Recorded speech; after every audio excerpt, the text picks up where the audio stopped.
एक नौजवान का वाकया स्टोरी आपको बयान करने जा रहा हूं।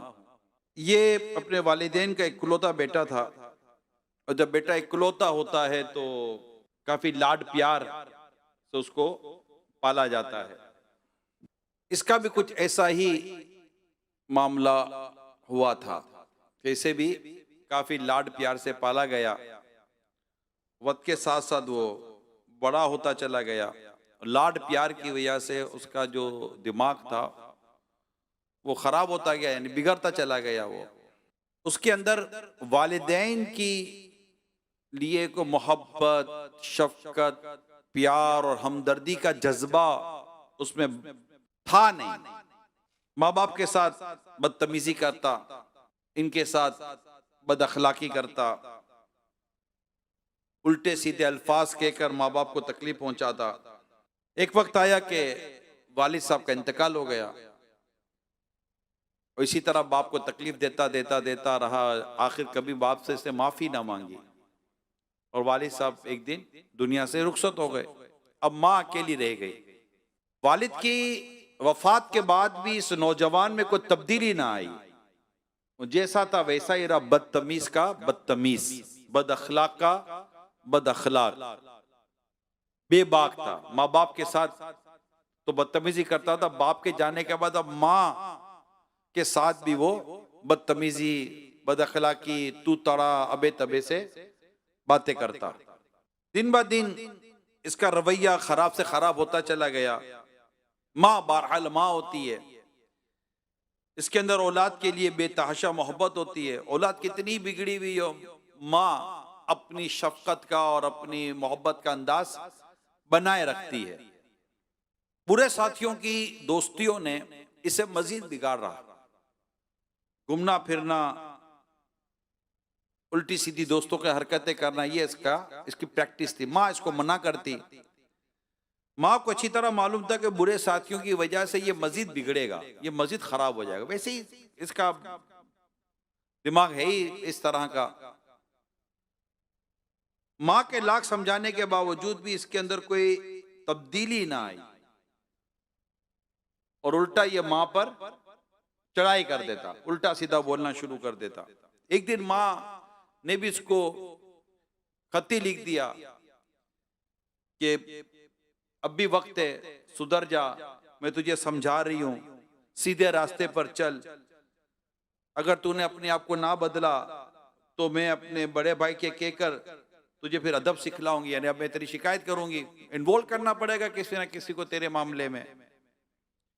अब इस धमकी का भी इसको कोई असर वसर हुआ नहीं कि मामू भी क्या बिगाड़ लेगा मेरा।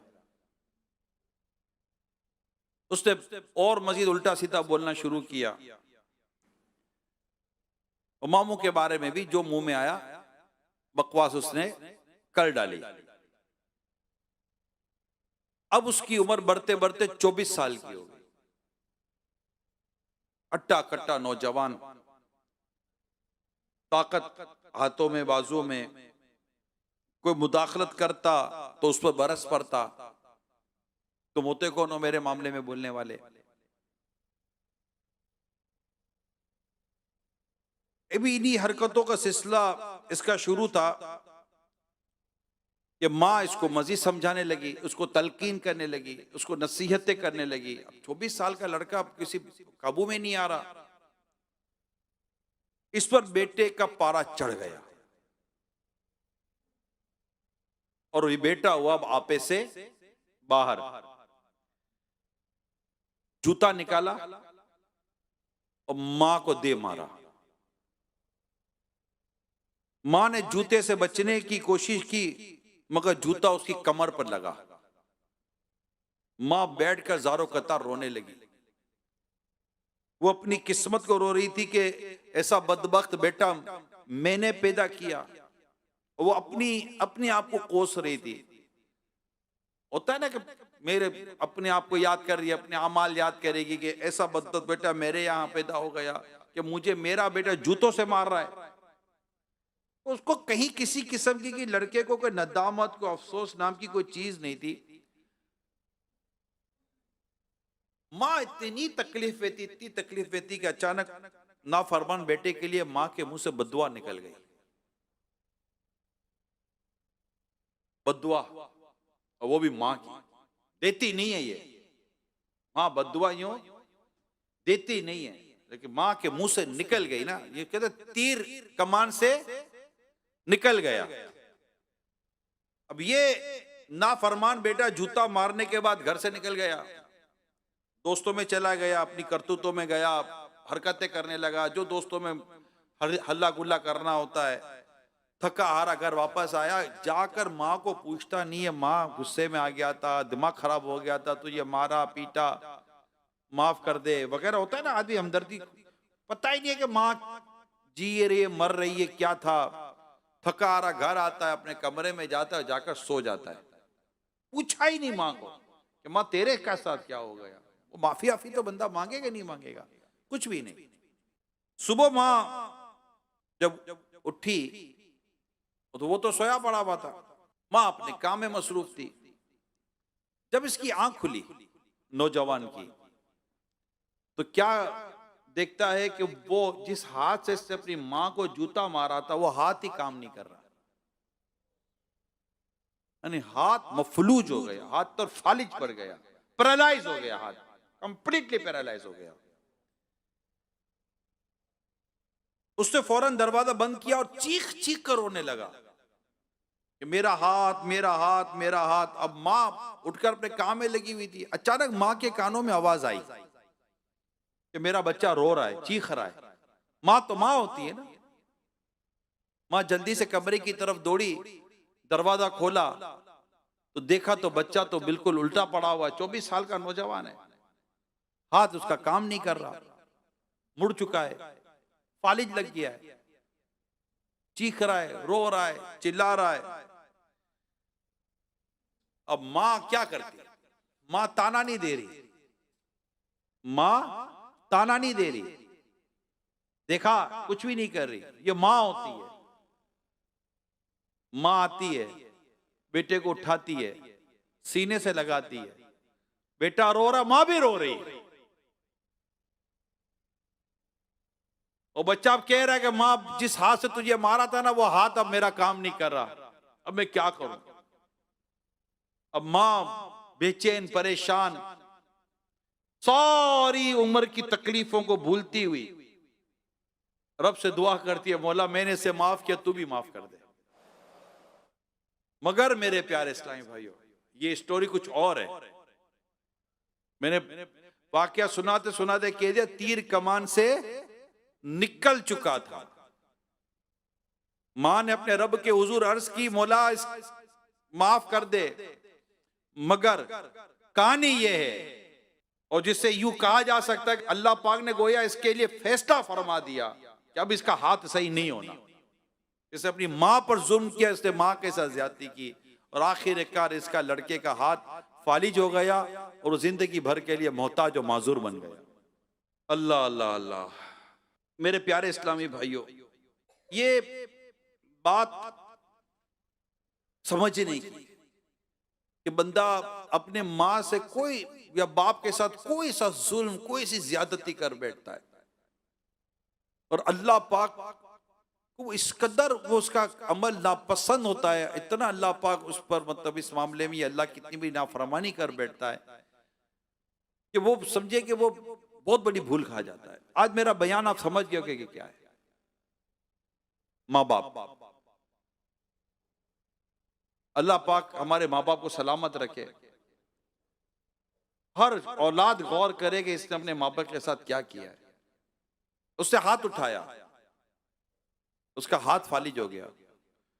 कोई अपनी माँ के आगे जबान चलाता है, कोई अपनी माँ को तेज नजरों से देखता है, कोई अपने बाप को बुरा भला कहता है।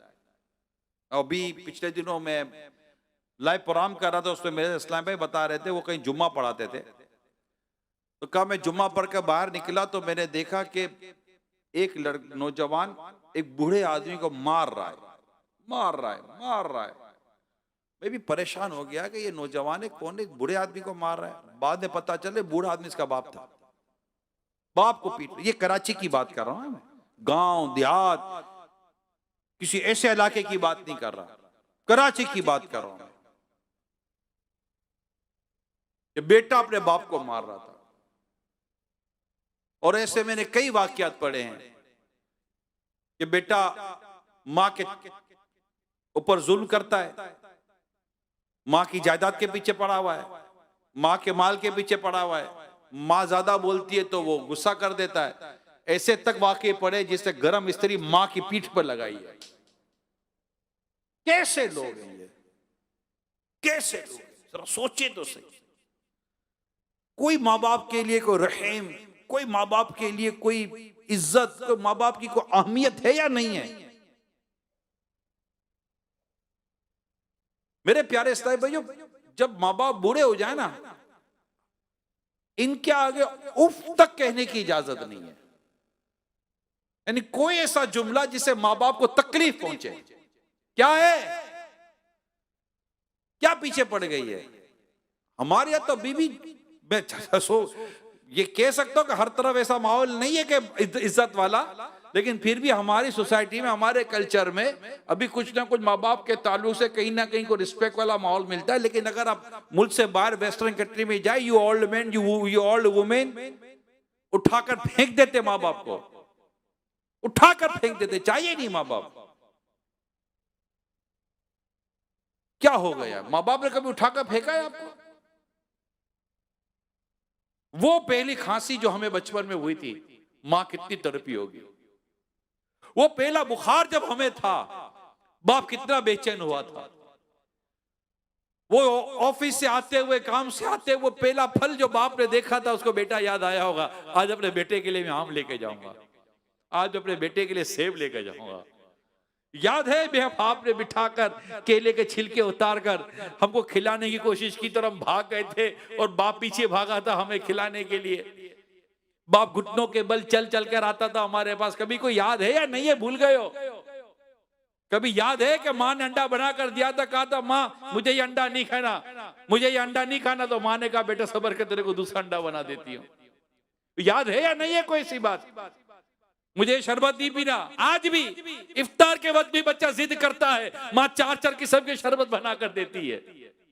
आज की बात करो, आज 24वां रोजा है। आज भी कितने बाप होंगे जो इस बात पर तड़प रहे होंगे कि मेरे बेटों के लिए ईद के लिए पैसे नहीं है, ईद के कपड़े दिला दो मैं उनको। आज ऑफिस से लोन मांगता है, जॉब से बोनस मांगता है, रात भर जाकर नौकरी करता है या काम करता है। क्यों? कि अपने बच्चों के लिए कोई एक सूट ले लूंगा, बच्चों के लिए कोई जूते ले लूंगा। अब्बू आप अपने लिए तो लो, बेटा भी मेरी जिंदगी चली गई, तेरे लिए जीना है। आज की बात कर रहा हूं, आज भी यही हो रहा है। आज भी रात को बैठकर माँ बाप आपस में बात करते होंगे कि ईद है, ईदी में बच्चे को क्या देंगे। बाप बोलेगा सैलरी मिल नहीं रही है या बढ़ नहीं रही है, कुछ तो देना पड़ेगा ना, अपना बेटा है, क्या दोगे बेटे को?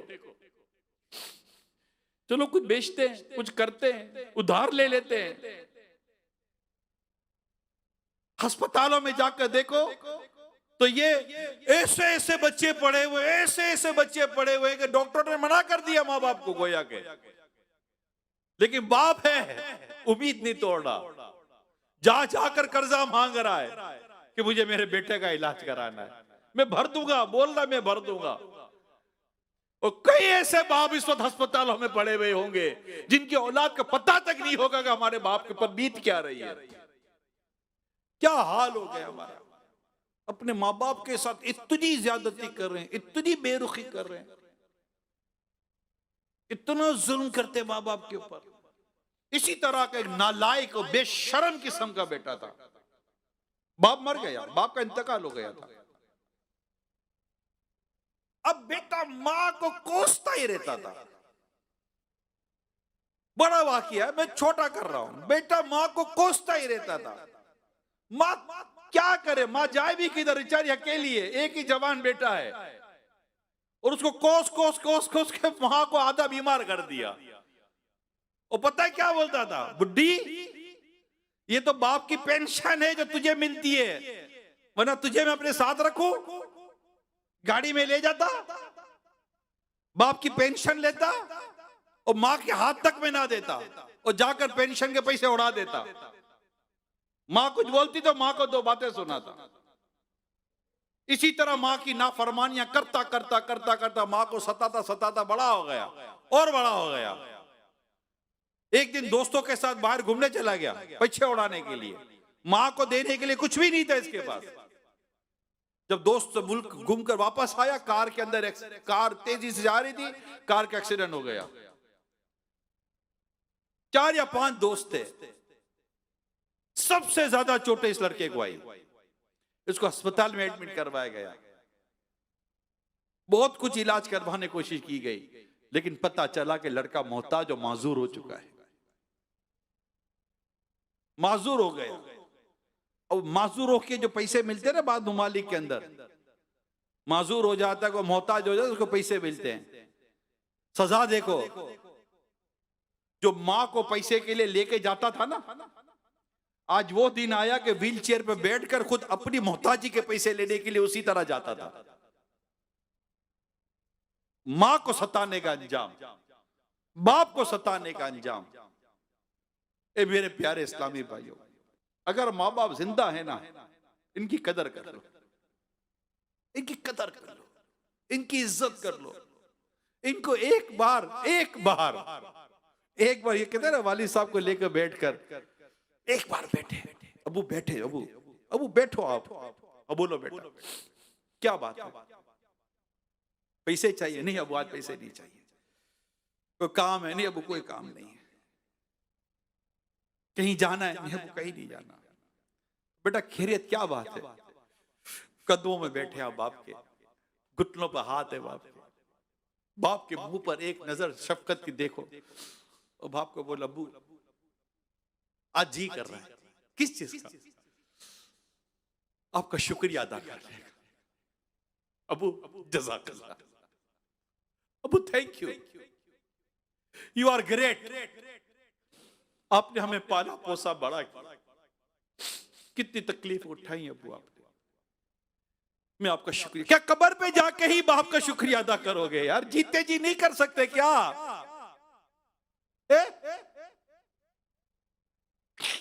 माँ के साथ उन कदमों में बैठ, माँ बैठ, क्या बेटा बोलना मेरे लगते जिगर, क्या हुआ? माँ बैठ तो सही।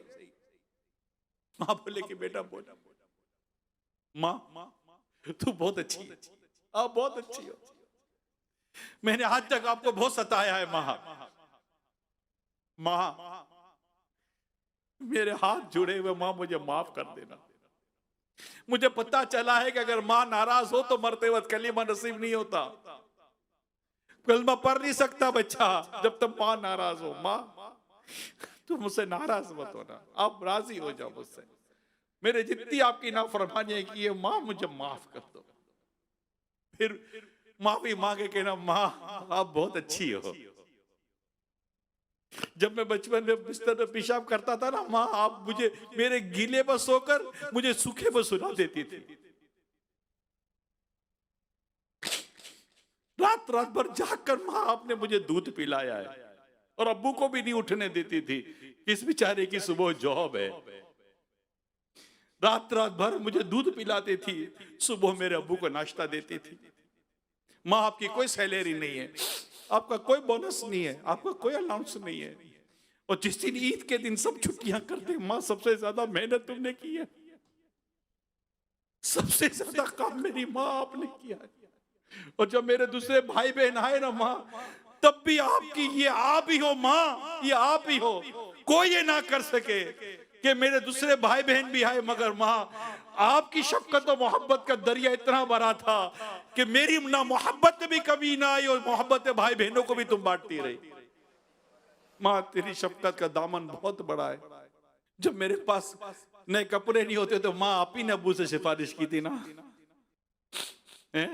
मुझे नई घड़ी चाहिए थी, माँ आप ही ने कहा था ना अब्बू को कि बेटी को घड़ी दिला दो।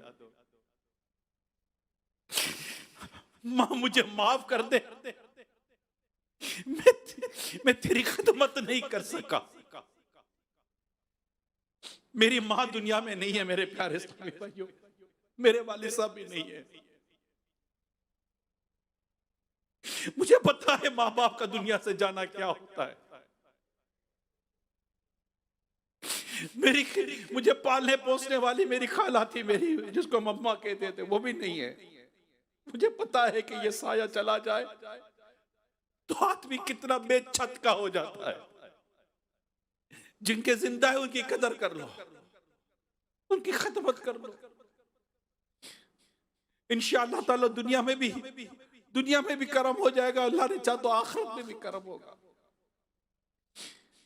आज आप सबसे मेरी दरखास्त है मेरे प्यारे इस्लामी भाइयों, जैसे ही बयान खत्म हो रहा, जब आप उठे इशराक चाश की नमाज पढ़, जो भी आप उठे, मेरी दरखास्त है आपसे, क्या पता हम फिर उठ सके कि ना उठ सके,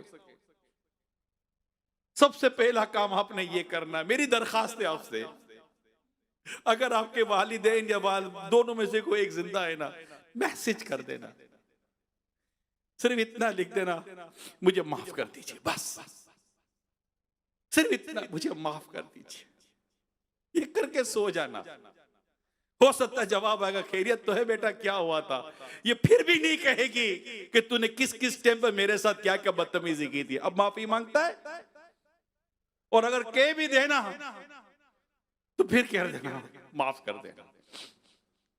आज के बाद मेरी वजह से मेरे माँ बाप की आंखों में गम का आंसू नहीं आएगा, मैं अपने माँ बाप को तकलीफ नहीं दूंगा। एक नौजवान के बारे में मैं पढ़ रहा था, ये मौजू ऐसा, ये बड़ा जज्बाती कर देता है, ये मौजू वालिदैन का बड़ा जज्बाती कर देता है। मेरे कानों में आज तक मेरी माँ की आवाज गूंजती है, इमरान आ तो जरा दो बातें करनी है। मैं सही बताता हूं, मुझे मेरी खाला ने पाला था ना, मेरे वालिद साहब को नाश्ते में कुछ चीजें पसंद होती थी तो मैं कभी लेकर जाता था, और जब बैठ कर खाना खाता था मुझे वो वक्त याद है कि मेरे वालिद साहब कितने खुश होते थे कि आज मेरा बेटा मेरे लिए नाश्ता लाया। ये बड़ा जज्बाती मौजू है। तो वो नौजवान था, छोटी मोटी नौकरी करता था, जैसे ही उसके हाथ में कुछ पैसे आते ना, आकर टेबल पर रखता था और इसके वालिदैन पैसे उठाते थे, जितने कमा कर लाता था टेबल पर रख देता था। वालिद साहब टेबल से पैसे उठाते थे। कहां से उठाते थे? टेबल से पैसे उठाते थे। कहता है कि मैं यूं नहीं देता था, अगर मैं यूं दूंगा तो मेरे बाप को मेरे आगे हाथ फैलाना पड़ेगा। बात समझ रहे ना? अगर मैं यूं दूंगा तो मेरे वालिद साहब को मेरे आगे यूं हाथ फैलाना पड़ेगा। ये मुझे पसंद नहीं है कि मेरा बाप मेरे आगे हाथ फैलाए। मैं मांग मांग कर बड़ा हुआ हूं, मेरा बाप मेरे आगे हाथ क्यों फैलाए। मैं जाकर यूं टेबल पर रखता था, मेरे वालिद साहब पैसे उठा लेते थे। पैसे उठा के मेरे वालिद साहब मुझे दुआ देते थे, या अल्लाह मेरे बेटे को कुरान का इल्म अता फरमा।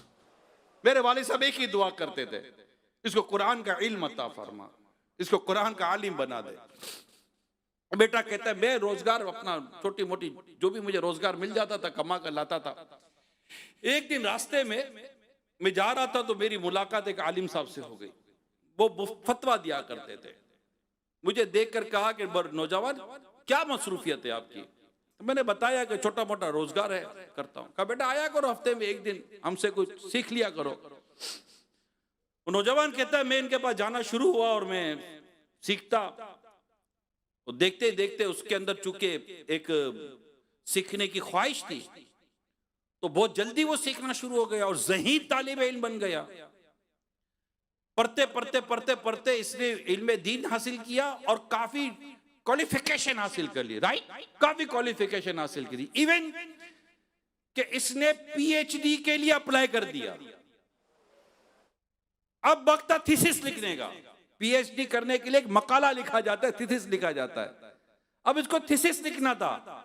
अब ये सोच रहा था कि मैं टॉपिक क्या लूं मकाला लिखने के लिए, थीसिस लिखने के लिए। अचानक उसको अपने बाप की दुआ याद आ गई कि मेरे वालिद साहब दुआ करते थे, या अल्लाह मेरे बेटे को कुरान का इल्म अता फरमा दे। का कुरान पर थीसिस लिखता हूं। इससे कुरान पर मकाला लिखा कुरान के मुतालिक और अपना थीसिस जमा करवा दिया। जमा कराने के बाद एक प्रोसीजर होता है, ज्यूरी बैठती है, पूरे थीसिस को देखा जाता है, मकालों को देखा जाता है, स्टूडेंट्स वेट कर रहे होते हैं।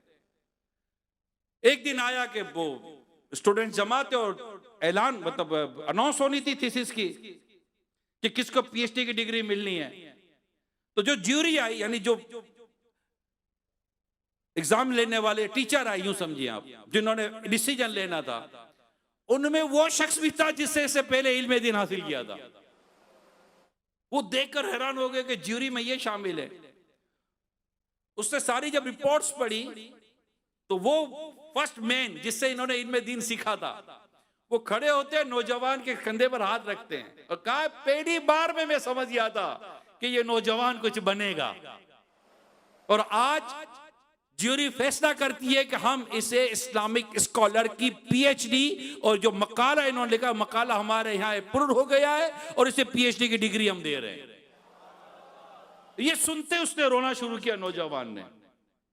ये सुनते ही उस नौजवान ने रोना शुरू किया। तो जो साथ के लोग थे वो कहने लगे कि बरखुरदार, ये तो खुशी की बात है, हम खुश हो रहे हैं आपके पीएचडी स्कॉलर बनने पर, पीएचडी हासिल करने पर, आप रो रहे हो। कहने लगा, रो इसलिए रहा हूं कि आज मुझे मेरे बाप की याद आ गई। क्या खैरियत? तो इसे सारा वाकया सुनाया। का बस वे जब भी मेरे वालिद साहब के हाथ में पैसे देता, मेरे वालिद साहब खुश हो जाते थे। बाप खुश होकर मुझे दुआ देता था, और दुआ ये होती थी, या अल्लाह मेरा बेटा कुरान मजीद का आलिम बन जाए। उस्ताद साहब, आज मैं अल्लाह पाक ने मेरे वालिद की दुआ कबूल कर ली और मैंने इस पर मकाला लिखा, और आज मेरे बाप वालिद की दुआ की बरकत है कि आज मुझे इस मौजू पर पीएचडी डिग्री मिली है। वालिद साहब की खिदमत, माँ की खिदमत, माँ की गमख्वारी, माँ की खैर ख्वाही।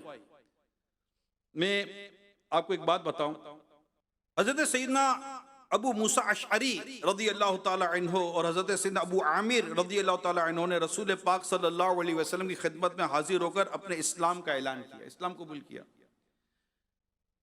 आपसे बेहत हुई तो आपने उनसे दरियात फरमाया, रसूल पाक सल्लल्लाहु अलैहि वसल्लम, सुनिएगा, तुम्हारे काफिले में एक औरत थी जिसे फुला नाम से पुकारा जाता है, उसका क्या हाल है?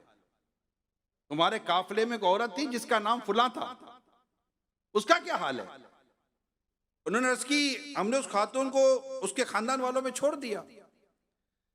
प्यारे आका सल्लल्लाहु ताला अलैहि वसल्लम ने इरशाद फरमाया, वाकया यह है कि अल्लाह पाक ने उसकी मगफिरत फरमा दी है। उन्होंने अर्ज की, अल्लाह पाक के रसूल सल्लल्लाहु अलैहि वसल्लम, आखिर किस वजह से उसकी मगफिरत हुई? इरशाद फरमाया, मां के साथ उसने सलूक करने की वजह से। फिर इरशाद फरमाया, अब सुनिए, इसकी मां बहुत बूढ़ी थी, इसकी मां बहुत बूढ़ी थी। एक डराने वाली आवाज आई, इसकी कौम में आवाज आई कि दुश्मन तुम पर हमला कर रहे हैं, हमला करने वाले हैं, आज आज हमला होने वाला है, इसलिए बस्ती छोड़ दे, बस्ती खाली कर दी जाए। चुनाचे वो अपनी बूढ़ी मां को पीठ पर लाद कर निकल पड़ी। जब वो थक कर चूर हो जाती, मां को पीठ पर उठाकर तो अपनी मां को नीचे बिठा देती, फिर अपना पेट मां के पेट से चिपका देती, मां के पैरों तले अपने दोनों पैर रख देती ताकि मां के पांव गर्मी से झुलस ना जाएं। चुनाचे वो औरत अपने इस अमल की वजह से नजात पा गई और अल्लाह पाक ने उसकी बख्शिश फरमा दी। मां की खिदमत आए है, मां की खिदमत। वो एक वाकया पहले मैंने बयान के याद आ गया कि एक औरत लास्ट फ्लोर पे रहती थी और उस बिल्डिंग में आग लग गई। आग लगी, लोग निकलने लगे, निकलने लगे, निकलने लगे, उतरने लगे, आग बढ़ती चली गई। अब प्रॉब्लम यह था कि उस औरत के घर कमरे में एक बूढ़ी मां थी और उसका दूध पीता बच्चा था। अब या तो ये बूढ़ी मां को उठाए या अपने दूध पीते बच्चे को उठाए। इसने थोड़ी देर सोचा क्या करूं, आग घर में आ रही थी। फौरन फैसला किया और अपनी बूढ़ी मां को कंधे पे लिया और सीढ़ी पर चढ़कर छत पे चढ़ गई। भागी, चटपट भागी, मां को बचाना है, और छत पर जाकर कोने में जाकर बैठ गई। अचानक बेटा याद आ गया। अब उसने फूट फूट कर रोना शुरू किया, फूट फूट कर रोना शुरू किया कि मेरा बेटा तो अब जलकर राख हो गया होगा। रो ही रही थी कि अचानक उसके बेटे के रोने की आवाज आ गई। हुआ क्या था? हुआ यह था कि जैसे ही अपनी बूढ़ी मां को लेकर छत पर भागी, फायर ब्रिगेड का अमला सीढ़ी लगाकर उसके घर की गैलरी तक पहुंच चुका था।